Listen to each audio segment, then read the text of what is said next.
President Trump is voicing support tonight for controversial U.S. Senate candidate Roy Moore. Several women claimed the Alabama Republican sexually abused them when they were teenagers, and there are reports that the president doesn't believe the accusers. And Mr. Trump said today he stands by Moore because Moore is a Republican. Okay, KCON9 political reporter Dave Bryan has the latest developments on that upcoming special election on the 12th of December. Coming up, and you know, the stakes are high, and this is really becoming a bitter, hard-fought campaign. By this time, 3 weeks from tonight, we'll probably know who wins the crucial Alabama Senate race. But in the meantime, the fierce campaign continues to make headlines. Tonight, although he didn't use these words, President Trump has essentially said he supports an accused Republican sexual predator over a liberal Democrat, and that may be a presidential first.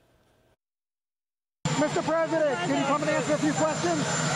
Mr. President. On his way to a Thanksgiving family getaway at his Mar-a-Lago resort in Palm Beach, Florida, President Trump broke his silence about Alabama Republican Senate candidate Roy Moore and the women who have accused Moore of sexual misconduct. Roy Moore denies it. That's all I can say. He denies it. And by the way, he totally denies it. Republican leaders from both the House and the Senate have called on Moore to drop out of the Senate race as his accusers continue to come forward with complaints about his unwanted advances, in some cases with girls as young as 14. We got up to leave, and when we did, my mother went first, and he grabbed me from behind. President Trump defended Moore, saying these stories are from long, long ago. I do have to say, 40 years is a long time. He's run 8 races, and this has never come up. And Trump is not alone. Moore's supporters are out in force in Alabama, frantically trying to convince the voters that Moore's opponent, Doug Jones, would be a far worse choice for their children. He's for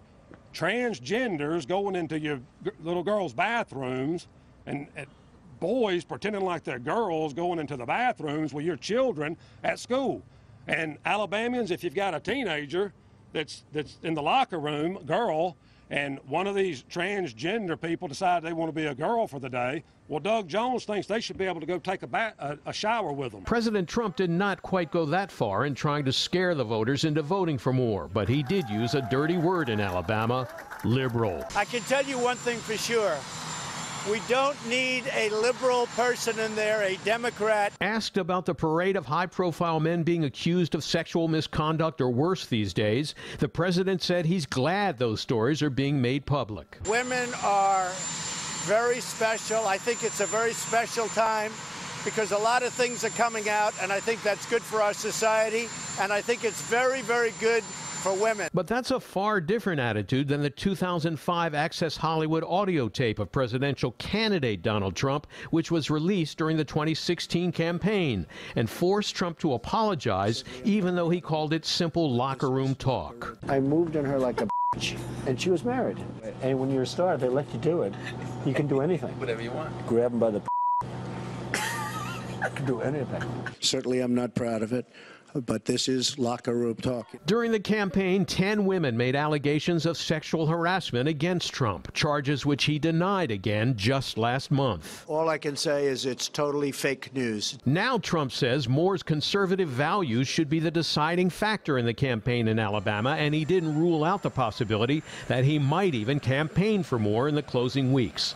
That's a far cry from his daughter Ivanka's reaction to the allegations against Moore, telling the Associated Press there's a special place in hell for people who prey on children. I've yet to see a valid explanation, and I have no reason to doubt the victims' accounts.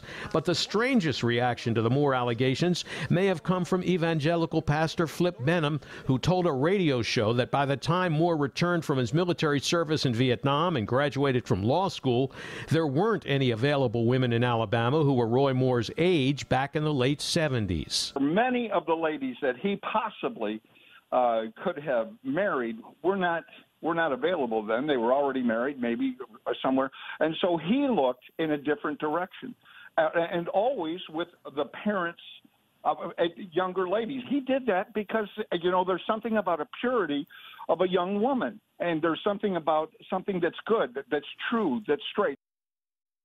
Well, now it appears President Trump's political advisors will be keeping a close watch on the Alabama polls to see if Roy Moore is gaining ground on Democrat Doug Jones. If he is, Trump will likely be tempted to head to Alabama himself and try to turn the tide in Moore's favor. Remember, the president has his tax cuts and health care reform plan hanging in the balance. So the outcome in Bama really does matter in a lot of ways. Jeff, Lena?